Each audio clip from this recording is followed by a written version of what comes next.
Students, अब जो हमारा प्रैक्टिकल है वो है मेजरमेंट ऑफ मेमोरी, कि हम मेमोरी को कैसे मेजर कर सकते हैं। अब यहाँ जो हमारा हाइपोथेसिस बना हुआ है वो है memory regarding the non sense syllable is poorer as compare to the meaningful words. Non sense syllables क्या होते हैं? लेट सपोज ये मैंने आपको एक लिस्ट दिखाई, मीनिंगफुल वर्ड्स बने हुए cat, bat, rat, net, mat. अब इसके दरमियान में ना वॉवल आना चाहिए, ठीक है, और साइडों पे कॉन्सोनेंट आने चाहिए। वॉवल जो है वो सेंटर में होना चाहिए। ये इस प्रैक्टिकल का एक असूल है। एबिंगहॉस की थ्योरी आपने सारी पढ़ी हुई होगी और मेरे चैनल पे वीडियोस की लगी भी हुई है, वो आप लोग देख सकते हैं।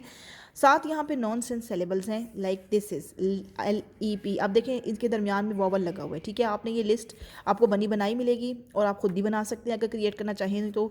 ये जितने भी वर्ड्स हैं, लेट्स सपोज 10 वर्ड्स हैं, ये आपने इनकी लिस्ट बना ली, मीनिंगलेस हैं, मीनिंगफुल हैं और ये मीनिंगलेस हैं, ठीक है, इनका कोई मतलब नहीं है। अब क्या होगा कि मैं अपने सब्जेक्ट को लिस्ट दिखाऊंगी और कहूँगी कि इसको मेमोराइज़ करो, ठीक है। अब वो क्या करेगा कि इसके कुछ वर्ड्स याद कर लेगा, कुछ भूल जाएगा, उसने नहीं सुनाए, ठीक है, उसको नहीं याद आए। जो उसने सुनाए, ठीक है, वो आपने टिक लगाते हैं कि सुना दिया इसने, ठीक है, और जो उसने नहीं सुनाए उसको आपने क्रॉस कर दिया कि नहीं सुनाए। अब वो फर्स्ट ट्रायल में सारे नहीं सुना सकेगा, दोबारा याद करेगा, फिर सुनाएगा, दोबारा याद करेगा, फिर सुनाएगा, लाइक जब तक उसकी एरर्स ख़त्म नहीं हो जाती वो याद करता रहेगा, ठीक है।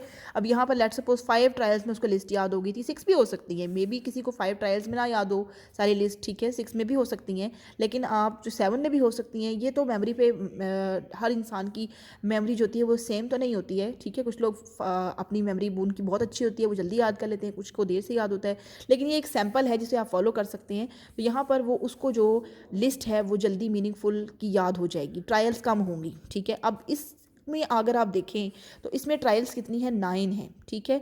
और इसमें वो फर्स्ट लिस्ट याद करेगा, जाहिर है उसको बहुत सी चीज़ें भूलेंगी, ठीक है, उधर उसको कुछ भूली थी, यहाँ उसको बहुत सी चीज़ें भूलेंगी।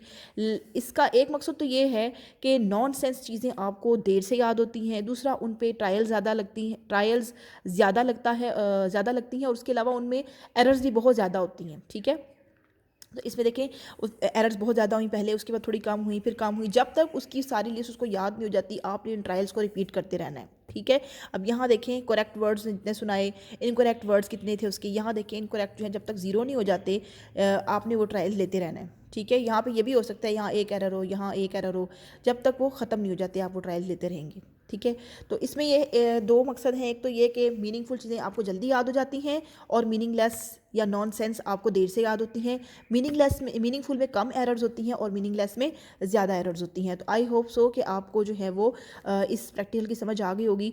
वैसे भी हम रूटीन में इस चीज़ को देखें तो ये डेली लाइफ का एक असूल है हमारा कि हमें जिन चीज़ों का मतलब होता है समझ आ जाए वो आसानी से याद होती हैं, जिनकी हमें मतलब समझ ना आ रहा हो वो हमें आसानी से याद नहीं होती, ठीक है। तो ये प्रैक्टिकल की बेसिस थी। आई होप कि आपको अंडरस्टैंड, आपको सबको समझ आ गया होगा, ठीक है। Thank you.